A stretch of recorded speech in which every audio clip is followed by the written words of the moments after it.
ٹھاٹھے مارتے سمندر کے لہروں میں گرا ایک چھوٹا سا جزیرہ، جہاں تمام مسلم دنیا کو ختم کرنے کے منصوبے بنائے جا رہے تھے۔ لیکن قدرت بھی اپنے منصوبے بنانے میں لگی ہوئی تھی۔ اسے کسی اور جگہ تلاش تھی، اپنے ماں باپ، اپنی شناخت، اپنے مذہب کی۔ اس نے آنکھ کھولی تو وہ بھیڑیوں کے غول میں پھنسا ہوا تھا جو اسے کچا چبا جانا چاہتے تھے۔ لیکن قدرت اسے ایک اہم مقصد کے لیے چن چکی تھی، محبت، نفرت، سنسنی سے بھرپور لہو رنگ داستان۔ محافظ۔ شام تک جان گری کا بخار دوبارہ بڑھنے لگا اور غشی کی کیفیت میں بار بار وہ پانی مانگنے لگا۔ اس کا زخم خراب ہو رہا تھا اور اس میں پس پڑ گیا تھا۔ میں سوچ رہا تھا کہ اسے فوری طبی امداد کی ضرورت تھی، اور طبی امداد یہاں پر صرف دشمنوں کے پاس تھی۔ ان کے پاس جانے کی صورت میں طبی امداد کے بجائے ایک عدد گولی بھی مل سکتی تھی۔ میں نے سہارا سے پوچھا، یہاں پاس کہیں پانی ملے گا؟ اس نے پھر نفی میں سر ہلا دیا۔ پانی یہاں سے دور ہے، کوئی 1 کلومیٹر دور شمال کی طرف ایک چشمہ ہے، پاس سے پانی مل جائے گا۔ اتنی دور جانا ممکن نہیں تھا، البتہ میں پاس ان ناریل کے درختوں سے ناریل حاصل کرنے کے بارے میں سوچ رہا تھا۔ میں سہارا کو اکیلے بھیج نہیں سکتا تھا، اور جان گری کو اس حالت میں باہر لے جانا ممکن نہیں تھا۔ اگر میں جاتا تو 200 فٹ کا فاصلہ ہوتے ہی بارودی بیلٹ دھماکے سے پھٹ جاتی۔ میں نے جان گری کو ہلایا، اٹھو، میری بات سنو۔ کیا ہے؟ اس نے بمشکل آنکھیں کھولی۔ مجھے کیسے پتا چلے گا کہ میں 200 فٹ کی حد میں ہوں؟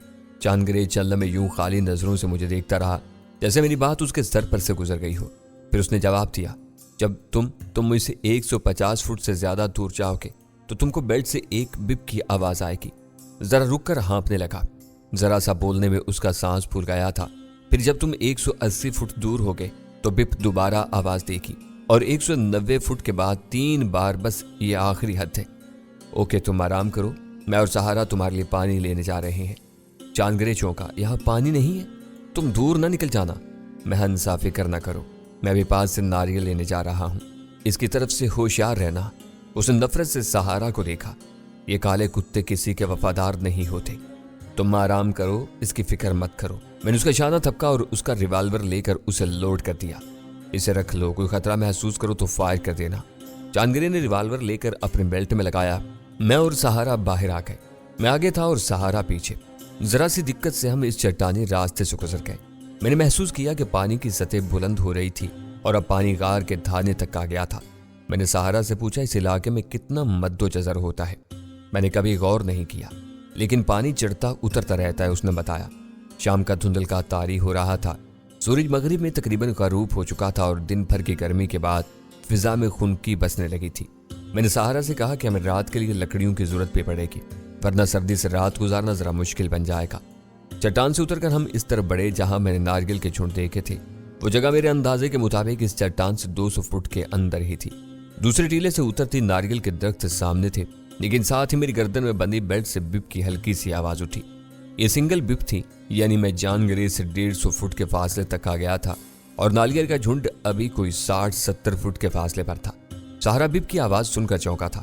یہ کیسی آواز ہے جناب؟ چپ رہو، میں نے دھیمی مگر سخت آواز میں کہا۔ بلا ضرورت ایک لفظ منہ سے نہ نکلے۔ وہ سہم گیا۔ میں نے چٹان کے اوپر سے ارد گرد کا معائنہ کیا تھا اور مجھے دور تک کوئی نظر نہیں آیا، مگر وہاں کسی نگران کی موجودگی بعید از قیاس نہیں ہو سکتی تھی۔ یہ بھی ممکن تھا کہ ساحل کے ساتھ ساتھ ان کے فوجی دستے گشت کر رہے ہوں۔ سمندر کی طرف سے ایک مسلح دستے کا حملہ ان کے لیے معمولی بات نہیں ہو سکتی تھی، اور وہ اپنے دفاع سے غفلت نہیں برت سکتے تھے۔ ٹیلے سے اتر کر جب ہم نیچے گئے تو بیلٹ سے دوبارہ بپ کی آواز آنے لگی تھی۔ ناریل کا جھنڈ ابھی بھی کوئی 10 فٹ کے فاصلے پر تھا۔ سہارا، جا کر جتنے ناریل لا سکتے ہو لے آؤ، میں نے سہارا سے کہا، مگر بھاگنے کی کوشش مت کرنا، گولی سے زیادہ تیز نہیں بھاگ سکتے۔ میں نے رائفل لہرائی۔ یس، نہیں بھاگوں گا، اس نے یقین کے انداز میں کہا اور ناریل کے درختوں کی طرف بڑھا۔ وہاں بے شمار ناریل زمین پر پڑے ہوئے تھے۔ اس نے 6-7 بڑے ناریل اٹھائے اور انہیں سنبھالتا میری طرف آ گیا۔ جناب، بس اتنے ہی سنبھال سکتا ہوں۔ کوئی بات نہیں، جا کر مزید ناریل لاؤ اور وہاں رکھتے جاؤ۔ میں نے ٹیلے کے اوپری حصے کی طرف اشارہ کیا۔ اس جگہ سے ناریل اٹھا کر ہم غار تک لے جا سکتے تھے۔ 3 चक्रों में सहारा ने कोई 20-21 नारियल इस तरह इकट्ठे कर लिए थे। मेरा ख्याल था कि अगले 24 घंटे के लिए काफी थे। फिर मैंने उसे लकड़ियां और कुछ खुश्क घास जमा करने को कहा। 5 दरख्तों और झाड़ियों से टूटी बेशुमार खुश्क लकड़ियां पड़ी थी। इन्हें आग दिखाने के लिए नारियल के गिरे हुए खुश्क पत्ते जमा किए। अगले 1 घंटे में ये सब गार में मुंतकिल हो गया था। मैंने सबसे पहले आग सुलगाई क्योंकि गार में तकरीबन अंधेरा छा चुका था। नारियल के खुश्क पत्तों की वजह से आग बआसानी लग गई थी। इसी वक्त पानी गार के किसी कदर अंदर आ गया था और मैं परेशान था। अगर इसे गार का धाना बंद कर दिया तो हम सब दम घुट कर मर जाएंगे या फिर हमें बाहर जाना पड़ता। आग जलाकर मैंने एक नारियल तोड़ा और इसका पानी जानगरे को पिलाया। पानी ने आबे हयात का काम किया था। इसे पीकर जानगरे न सिर्फ होश में आ गया था बल्कि इसका बुखार भी कम होने लगा। इसने उठकर नारियल का गोदा निकालकर खाना शुरू कर दिया। एक नारियल तोड़कर मैंने सहारा की तरफ बढ़ाया। नारियल खाकर और इसका पानी पीकर मुझे जरा तवानाई महसूस हुई थी, पर अब तक नींद की कमी और मुसलसल बेआरामी ने मेरे जिस्म को अपनी गिरफ्त में ले लिया था। जानगरे मेरी हालत महसूस कर रहा था। इसने कहा, तुम सो जाओ, मैं जागता रहूंगा। शुक्रिया, मैंने अपने हिस्से का नारियल खत्म करते हुए कहा और एक तरफ लेट गया। मैंने अपनी राइफल अपने हाथ में रखी थी। इसका मैगजीन मैंने एहतियातन ढीला कर दिया था। अगर सहारा मेरी गफलत में राइफल थामने की कोशिश करता तो इसका मैगजीन गिर जाता। सहारा आग के नजदीक और दरवाजे की तरफ लेट गया था। जानगरे दीवार से टेक लगाए नारियल का गोदा खाने में मसरूफ था। मैंने उसे होशियार रहने का इशारा किया और आंख बंद कर दी। जरा सी देर में मैं सो चुका था। मैं 7 बजे सोया था और रात 2 बजे जानगरे ने मुझे उठा दिया। इसकी हालत दोबारा खराब होने लगी थी। बुखार से उसकी आंखें सुर्ख हो रही थी। मेरी तबीयत फिर खराब हो रही है। उसने मुआज़त खाना लाया। जमे कहा, इसलिए तुम्हें उठाना पड़ा। अब मैं आराम करूंगा। मैंने उठकर अंगड़ाई ली। ठीक है, तुम सो जाओ, वैसे भी अपनी नींद मैं पूरी कर चुका हूँ। जानगरे थके हुए अंदाज में अपनी जगह लेट गया। मैंने उसकी फटी हुई कमीज से जख्म का मुआयना किया। उसके किनारे नीले हो रहे थे और इसके इर्द गिर्द सोजन आ रही थी। सहारा जाग गया था। उठकर पास आया और उसने भी जानगरे के जख्म का मुआयना किया। उसने मुझसे कहा, अगर इसके जख्म में नारियल के छिलके की राख लगा दूं तो ये बेहतर होगा। खबरदार, जानगरे हुर्राया, मेरे जख्म पर कोई उल्टी सीधी चीज मत लगाना। मेरा ख्याल है ये ठीक कह रहा है। तुम्हारे जख्मों की हालत खराब हो रही है। इसका इन्फेक्शन बढ़ गया तो जिससे में जहर भी फैल सकता है और अभी हमें एक तवील सफर करना है। तवील सफर? जानगरे चौंका। क्या मतलब? मतलब यह है कि मैंने जनूबी अफ्रीका जाने का फैसला कर लिया है, इसलिए कि वो यहाँ से 1500 किलोमीटर के फासले पर है। अगर हम आने वाली रात में कोशिश करें तो सरहद अबूर कर सकते हैं। हाँ, ये अच्छा ख्याल है। जानगरे के चेहरे पर रौनक आ गई थी। वहां से मैं तंजीम के बड़ों से भी राब्ता कर सकता हूँ। इसके लिए जरूरी है तुम सफर करने के काबिल हो जाओ। मैं यकीन दिलाता हूँ कि राह खतरनाक नहीं होगी, बल्कि मुमकिन है कि इससे कुछ आफाका ही हो जाए। किसी कदर तजब्जुब के साथ जानगरे ने इजाजत दे दी। सहारा ने नारियल का बालों वाला छिलका आग में जलाकर इसकी राख बनाई और फिर यह गर्म राख जानगरे के जख्म में भर दी गई। इसे खासी तकलीफ हुई थी मगर उसने हौसले से बर्दाश्त कर लिया। मुश्किल से 10 मिनट बाद वो खराटे लेने लगा। इसका मतलब था कि उसकी तकलीफ में कमी आ गई थी। आग मुस्तकिल फरोसा थी, इसलिए जलने के लिए लकड़ी कम रह गई थी और अभी रात का बड़ा हिस्सा बाकी था। मैंने गार का धाना देखा, 5-6 इंच तक ऊपर आ गया था, मगर निचला हिस्सा ज्यादा ढलानी होने के सबब धाने तक ही महदूद था। मद्दोजर में पानी पूरे धाने पर कब्जा नहीं कर सकता था। सहारा बाहर से और लकड़ियां लानी है। मैंने वक्त देखा, अभी सुबह होने में 4 घंटे बाकी हैं। चलो साहब। वो जल्दी से तैयार हो गया। मेरे साथ वो भी सोकर ताज़ा दम हो चुका था और वो किसी कदर बेतकल्लुफ भी हो गया था। वो देख रहा था कि मैं बेवजह इंसान की तजलील नहीं करता और ना ही इसे खतरा था कि मैं इसे महज से आफाम होने की वजह से कत्ल कर दूंगा। बाहर चट्टान की कारनस पर पानी था और इससे गुजरने के लिए खासी एहतियात की जरूरत थी। मैं राइफल वहीं छोड़ दी और सिर्फ पिस्टल साथ रखा था। पहले सहारा गुजरा, इसके पीछे मैं था। चंद फुट के फासले से चट्टान से निकलकर मैंने पांचे झाड़े। आज चांद निस्बतन बड़ा था और इसकी रोशनी से इर्द गिर्द का माहौल रोशन हो चुका था। अचानक सहारा ने मुसरत भरी आवाज निकाल दी। वो नीचे पानी की तरफ इशारा कर रहा था। चट्टान के एक प्याले नुमा हिस्से में चांदी जैसी मछली चमक रही थी। वो समंदर से उछलकर इस प्याले में आ गिरी थी और अब पानी की कमी से तड़प रही थी। मैंने सहारा को इशारा किया कि उसे उठा लाए। वो पत्थरों का सहारा लेकर नीचे गया और मछली उठा लाया। ये तकरीबन फुट भर लंबी और खासी मोटी सी 2.5 किलो वजनी मछली थी। साहब, ये बहुत लजीज होती है, खाओगे तो मजा आ जाएगा, सहारा ने खुश होकर कहा। अभी तो इसे रख दो, पहले खुश्क लकड़ियां जमा करो। उसने मछली एहतियात से ऐसी जगह रखी जहां से वो पानी में न गिरे। फिर उसने जाकर खुश्क लकड़ियां जमा की। 10 मिनट बाद हम वापस से गार में थे। वापस आते हुए सहारा ने चट्टानों की दरारों से नमक भी उठा लिया था। मछली पर लगाने के काम आएगा। उसने मछली काटने اور صاف کرنے کے لیے سنگین مانگی میں نے اسے دے دی۔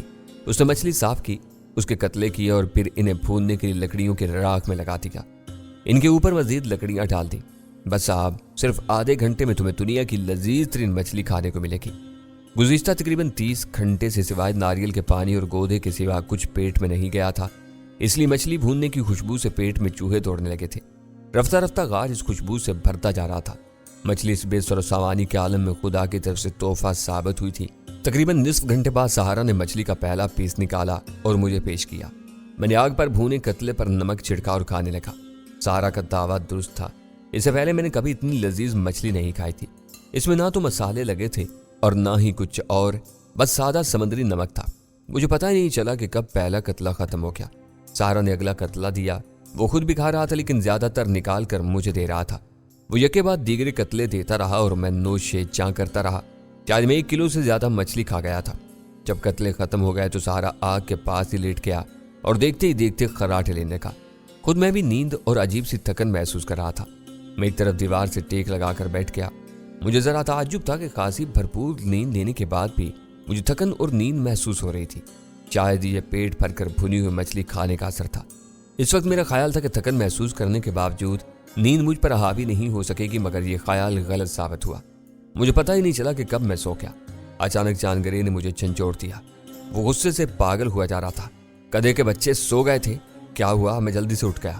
وہ حرامی غائب ہے، چاند نے زہریلے لہجے میں کہا۔ میری نظر غار کے تھانے کی طرف گئی۔ سہارا وہاں نہیں تھا۔ میری لمحاتی غفلت سے فائدہ اٹھا کر وہ فرار ہو گیا تھا۔ میں اٹھا تو مجھے چکر سا آ گیا۔ سہارا بری طرح میرے ذہن پر سوار تھا۔ میں نے مچھلی کھائی تھی، اس کا پیچھا کرو، چاندگرے نے اس طرف سے کہا۔ وہ نکل گیا تو ہمیں بھاگنے کی مہلت ہی نہیں ملے گی۔ لڑکھڑاتے قدموں سے میں رائفل لے کر باہر نکلا۔ اس وقت صبح کے 4:20 ہو چکے تھے اور میں 4 بجے کے بعد ہی سویا تھا۔ گویا سہارا کو فرار ہوئے 10 سے 15 منٹ ہوئے تھے اور اس علاقے میں فرار ہونے کے لیے اتنا وقت کافی تھا۔ ایک بار میں کارنر سے سمندر میں گرتے گرتے بچا۔ مجھے تعجب تھا کہ میری اتنی بری حالت کیوں ہو رہی ہے۔ چٹان پر چڑھ کر میں نے چاروں طرف دیکھا۔ مجھے شک ہوا کہ گھاس کے میدان سے ایک ہیولا گزر رہا ہے، مگر اس جگہ سے اس کا بہتر اندازہ لگانا دشوار تھا، اس لیے میں سامنے نظر آنے والے بلند ٹینے پر چڑھنے کے لیے آگے بڑھا۔ یہ ٹیلا غار سے کوئی 150 فٹ کے فاصلے پر تھا۔ اگر سہارا یہیں سے میری نگاہ میں آ جاتا تو ٹھیک تھا، ورنہ میں اس سے آگے نہیں جا سکتا تھا۔ میرے ذہن پر رہ کر غنودگی حملہ کر رہی تھی۔ میں سہارا کے خلاف غصہ تک محسوس نہیں کر رہا تھا، بس یہ خیال تھا کہ اسے بہر صورت روکنا ہے ورنہ ہم پکڑے جاتے۔ لڑکھڑاتے قدموں سے ٹیلے کی طرف میں بڑھا۔ دل کہہ رہا تھا کہ یہیں آنکھ بند کر کے لیٹ جاؤں۔ ایسا لگ رہا تھا جیسے میں نے مچھلی نہیں خواب اور دوا کھائی ہو۔ اب مجھے احساس ہو رہا تھا کہ سہارا کو شروع سے مچھلی کے بارے میں پتا تھا، جبھی وہ اصرار کر کے مجھے کھلاتا رہا اور خود اس نے معمولی مقدار میں کھائی تھی۔ یقیناً اس مچھلی کے گوشت میں کوئی ایسی تاثیر تھی، اسے کھا کر انسان کو نیند آنے لگتی تھی۔ میں ٹیلے پر چڑھا اور اوپر آتے ہی مجھے سہارا نظر آ گیا۔ وہ لڑکھڑاتے قدموں سے گھاس کے میدان کو عبور کر رہا تھا۔ وہ کبھی گر پڑتا اور پھر اٹھ کر چلنا شروع کر دیتا۔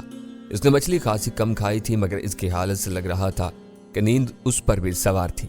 اس وقت مجھ سے کوئی 300 گز کے فاصلے پر تھا اور میرے ہاتھ میں جو رائفل تھی اس کی مؤثر مار تقریباً 400 گز تھی۔ کوئی سہارا میری زد میں تھا، مگر چاند کی ہلکی روشنی، لڑکھڑاتے اور ڈگمگاتے سہارا اور سب سے بڑھ کر میرے ذہن پر چھانے والے خمار کی وجہ سے اسے نشانہ بنانا آسان نہیں تھا۔ میں نے اپنے بازو پر زور سے دانت سے کاٹا اور پھر سر جھٹک کر رائفل شانے سے لگا دی۔ سہارا بار بار دائیں بائیں ہو رہا تھا۔ اس کا انداز ضرب سے زیادہ پی جانے والے بدمست شرابی کا سا تھا۔ میں نے سانس روکی اور فائر کر دیا، مگر این اسی لمحے سہارا گرا اور گولی اس کے اوپر سے گزر گئی۔ فضا فائر کے دھماکے سے گونجی تو سہارا بری طرح اچھلا تھا۔ اس نے پلٹ کر دہشت زدہ نظروں سے مجھے دیکھا۔ سہارا واپس آ جاؤ ورنہ اگلی گولی تمہاری پشت میں اترے گی، میں نے چلا کر کہا۔ گولی اس کے پاس سے گزری تھی، اس لیے اس کا دہشت زدہ ہونا لازمی تھا۔ اس نے ہاتھ اٹھا کر چلاتے ہوئے کہا، مجھے گولی مت مارنا دیوتا کے لیے، واپس آؤ فوراً۔ میں نے ایک بار پھر رائفل شانے سے لگا لی۔ سہارا ہاتھ اوپر کیے واپس آنے لگا۔ میں نے اطمینان کا سانس لیا۔ اگر سہارا نکل جانے میں کامیاب ہو جاتا تو ہم پکڑے جاتے۔ خوش قسمتی سے ایک بار ایسی پناہ گاہات لگ گئی تھی، بار بار قسمت اس طرح ساتھ نہیں دیتی۔ اس وقت میں جان گرے سے 150 فٹ سے زیادہ فاصلے پر تھا، اس لیے بیلٹ سے رہ کر سنگل بپ ابھر رہی تھی۔ سہارا ہاتھ اٹھائے مردہ قدموں سے ٹیلے کی طرف آ رہا تھا۔ اچانک عقب سے ہلکی سی آہٹ ہوئی۔ میں سمجھا کہ جان گرے ہوگا، مگر اگلے ہی لمحے کوئی مجھ پر آن پڑا اور میں ٹیلے سے نیچے لڑک گیا۔ वो मुझसे जोंक की तरह चिमटा था। राइफल गिरते ही मेरे हाथ से निकल गई थी और मैं खुद को लुढ़कने से रोकने की कोशिश कर रहा था। चंद कलाबाजियां खाती बेल्ट से 2 लगातार बिप आने लगी थी। मैं जानगरेज से 180 फुट के फासले पर था। मैंने उसे जान छुड़ाना चाही, लेकिन वो जोंक की तरह चिमट गया था और मुझे जानगरेज से दूर लिए जा रहा था। अचानक बेल्ट से 3 बिप की आवाज आई और मैं खुद को रोकने में नाकाम रहा था। कोई लम्हा जाता था, जानगरेज से मेरा फासला 200 फुट से ज्यादा हो जाता और अचानक मेरा सर किसी शय से टकराया और जहन पर छाया खुमार यकलख्त गहरी तारीकी में बदल गया। शायद मैं यहां से गुजर चुका था। धमाके ने मेरे सर और जिस्म को अलग कर दिया था। तारीकी का शायद एहसास था, कब्र में ऐसी ही तारीकी होती है। रफ्ता रफ्ता तारीकी का एहसास कम होने लगा। रह रह के सर में झटके लग रहे थे। दिमाग यूं दुख रहा था जैसे मगज के बजाय सर में दुखता हुआ मवाद भरा हो। इस मवाद में जरा सी हरकत से ऐसी टीस उठती थी कि मैं तड़प कर रह जाता और मवाद में यह हरकत रह रह कर हो रही थी। मुझे होश तेजी से आया था, लेकिन खासी देर तक मैं सूरत हाल को समझने से कासिर रहा था। अजीब सी आवाज रह रह कर आ रही थी, बेहद नजदीक से, और उसकी वजह से मुझे बहुत अजियत हो रही थी। चंद गहरे सांस लेने से मेरी हालत किसी कदर बेहतर हुई, मगर आंख खोलने को दिल नहीं चाह रहा था। कमजोरी और तकलीफ का एहसास हावी था। न जाने कितनी देर इसी तरह गुजरी। अचानक मुझ पर इंकिशाफ हुआ कि आवाज मेरे गले में बंधे बेल्ट से आ रही है। मैं जिंदा था। मैंने चौंक कर आंखें खोली। सर दुखता हुआ फोड़ा बन गया था। मैंने सर छुआ। अकबी हिस्से में जम जाने वाले खून की चिपचिपाहट थी। खून के जम जाने से मैंने अंदाजा लगाया कि मुझे बेहोश हुए कम अज कम 1 घंटा गुजर चुका है। एक मुख्तसर सी कोठरी थी, संगी दीवारें और एक तरफ लोहे का दरवाजा था। गोया मैं फिर किसी कैद खाने में था। मुझे ताज्जुब हुआ कि मैं बच कैसे गया था। मुझे याद आया कि मैं लुढ़कता हुआ टीले से नीचे जा रहा था और इस वक्त तक बारूदी बेल्ट से मुझे तीसरी वार्निंग मिल चुकी थी। चंद फुट का फासला और तय करता तो बेल्ट फट जाती। फिर मेरा सर किसी सख्त शय से टकराया और मैं बेहोश हो गया था। इस वक्त मेरा ख्याल था कि मैं एक लम्हे का मेहमान हूँ। फिर इस दुनिया रंग बू में होश में आने का मौका नहीं मिलेगा। मगर अभी वह वक्त नहीं आया था जो तकदीर ने मेरे लिए अजल से मुलाकात का मुकर्रर किया था। लिहाजा कोई न कोई ऐसी बात हुई जिसकी वजह से मैं बच गया। बारूदी बेल्ट से रह रहकर सिंगल बिप उभर रही थी। इसका मतलब था कि जान ग्रे मुझसे 150 से 180 फुट के दरमियान कहीं मौजूद था, यानी वो भी पकड़ा गया था। मैंने उठकर फौलादी दरवाजे के ऊपर बनी जाली से बाहर झांका। सामने भी इसी तरह के दरवाजे नजर आ रहे थे। इनके दरमियान में 4 फुट की गैलरी थी। गोया यह बाज़ाब्ता कैद खाना था। मैं कुछ देर खड़ा रहा, लेकिन कोई नजर नहीं आ रहा था। अगर जान ग्रे 150 फुट के फासले पर था और मैं चिल्लाकर आवाज देता तो वो सुन सकता था, मगर उसके सुनने का कोई फायदा नहीं था। वो भी कैदी था और इन लोगों के कब्जे में था। मुझे कैद खाने की साख्त देखकर कतई छुपा नहीं रहा था कि हम किसी फौजी कैंप में थे। इसका मतलब था कि मैं अब तक खुद को और जानगरे को बचाने की जो कोशिश कर रहा था वो नाकाम रही थी। सहारा अपनी हिकमत अमली में कामयाब रहा था। उसने चालाकी से मुझे कोई ऐसी मछली खिलाई जिसके खाने से आसाब सुस्त हो जाते हैं। मुझ पर उसका असर शदीद था। जानगरे ने मुझे होशियार किया था, मगर मैं इससे फायदा ना उठा सका। गालिबन जब मैं टीले पर चढ़ा सहारा को निशाना बनाने की कोशिश कर रहा था, तभी वहां मौजूद किसी फर्द की नजर में आ गया और उसने मुझे काबू में कर लिया। अगर मेरे जहन पर धुन न छाई होती तो शायद मैं इतनी आसानी से मगलूब न होता। इस मुख्तसर सी कोठरी में दीवार के साथ ईंटों का 1 फुट ऊंचा चबूतरा था। इस पर फौजी कंबल था। गहरे रंग का यह कंबल सख्त और मोटा था। इससे ऐसी बू आ रही थी जैसे खटमलों से आती है। न जाने कब से यह कंबल यहाँ बिछा था और इस पर कितने कैदी लेट चुके थे। सर की तकलीफ कम करने के लिए मैं इस कंबल पर लेट गया। गले में बंधी बेल्ट से रह रहकर बिप उभर रही थी। मुझे इस बेल्ट का ज्यादा जायजा लेने का मौका नहीं मिला था, मगर उंगलियों से जिस हद तक इसका मुआयना किया था, इसमें कोई बटन या ऐसी चीज नहीं थी जिसे छूने या दबाने से इसमें कोई तब्दीली होती। यह हर तरफ से सपाट बेल्ट थी। इसके सारे काम रिमोट की मदद से किए जाते थे, यानी इसे एक्टिव या अनएक्टिव करना या इसे लॉक और अनलॉक करना, इसका रिमोट कश्ती में रह गया था। हम दुश्मनों के कब्जे में थे। क्योंकि मैं इनके दुश्मनों के साथ था, इसलिए दुश्मन का दोस्त भी दुश्मन के फार्मूले के तहत मैं भी इनका दुश्मन था। और मेरे लिए इनके दिल में रहम की उम्मीद इतनी थी जितनी जानगरे से इंसानियत की उम्मीद। मुझे हैरत थी कि बेहोशी के दौरान किसी ने मेरे गले से इस बेल्ट को उतारने की कोशिश नहीं की थी। जानगरे ने बताया था कि अगर इस बेल्ट को जबरदस्ती उतारने की कोशिश की गई तो वो धमाके से फट जाएगी। इस किस्म के कई सवालात के जवाब मेरे पास नहीं थे। इनके जवाब आने वाला वक्त ही दे सकता था। सर की तकलीफ रफ्ता रफ्ता कम हो रही थी। मेरी तलाशी के दौरान घड़ी और जेबों से हर शय निकाल ली गई थी। मुझे वक्त का अंदाजा नहीं था, मगर सामने वाली कोठरी की अकबी दीवार से नजर आने वाले रोशनदान से सुबह की हल्की सी रोशनी छलक रही थी। गोया सुबह करीब थी। कोठरी और बाहर गैलरी में तेज रोशनी वाले बल्ब रोशन थे। मैंने बाहर झांका और फिर हाथ से दरवाजा बजाया। कोई है? मैंने चिल्ला कर कहा। मेरा मकसद किसी को मुतवज्जा करने से ज्यादा जानगरे को यह बताना था कि मैं जिंदा हूं और उससे ज्यादा फासले पर नहीं हूं। अब पता नहीं जानगरे मेरी आवाज सुन सका था या नहीं, मगर एक लंबा तिरंगा हबशी दरवाजे के सामने आया। क्या है? उसने गुर्रा कर कहा। क्यों शोर कर रहे हो? मुझे पानी चाहिए, मैंने नरमी से जवाब दिया। बको मत, पानी तो क्या मैं तुम्हें अपना पेशाब पिलाऊंगा, वो इस अंदाज में बोला। बस जरा अपनी तकदीर का फैसला हो जाने दो। जाहिर है जानगरे और उसके साथी इन लोगों के खिलाफ जो अज़ाइम लेकर आए थे, पकड़े जाने पर इनसे किसी नरमी की तवक्का फजूल थी। इम्कान यही था कि जानगरे और इसके साथ मुझे भी नाकर्दा जराइम की सख्त सजा भुगतना पड़ेगी। मुमकिन है हमें नाश्ते में गोलियां खाने को मिले या फिर हमें किसी कैद खाने में डालकर हमेशा के लिए भुला दिया जाता, जहां हम सिसक सिसक कर अपनी जिंदगी के दिन तमाम कर देते। गालिबन इस मौका के लिए मुहावरा है कि आसमान से गिरा खजूर में अटका।